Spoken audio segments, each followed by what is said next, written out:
Докаде Грција е подготвена да оди со заканите кога станува збор за македонците и за Македонија, покажува инцидентот што пред неколку дена се случил во амбасадата на Исланд во Вашингтон. Закажаната прва промоција на документарниот филм Име си е име од исландскиот режисер Сигурјон Ейнарсон, во кој македонците се представени како заложници на своето име, скандалозно е откажана по силен притисок на високи грчки дипломати, кои јасно му укажале на амбасадорот на Исланд дека Грција ќе направи се за да го блокира пристапувањето на неговата држава во Европската унија, ако се осмели да го прикаже филмот. На првата презентација што требало да се одржи во резиденцијата на амбасадорот на Исланд, требало да присуствува и неговиот грчки колега, како и македонскиот амбасадор во Вашингтон.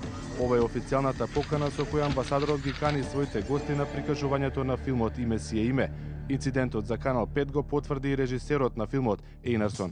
My ambassador is willing to tell me is that he was contacted by the Greek authorities and they did something that made him really scared of showing the film. Iceland is in a very special position at the moment. They are under a big pressure and they really need the help from the international community, and therefore and Greek knows this and they use the opportunity to force them to drop the screening. Во овој филм исландскиот патеписец ги прикажува убавините на Македонија, но воедно тој ја согледува и вистината за оваа земја преку нејзините луѓе и нејзиното историско и културно природно наследство. Фокусот на филмот е во тоа како Македонија и македонците неправедно се заложници поради своето име.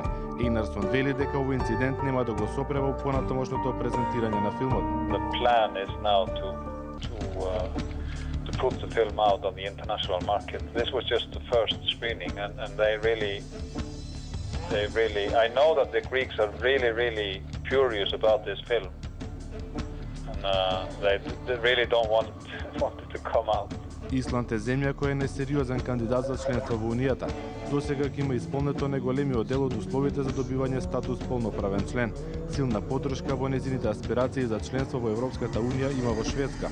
Исланд стана зависна од меѓународната заедница откако беше зафатена од светската економска криза, која силно ја погоди економијата на оваа островска држава.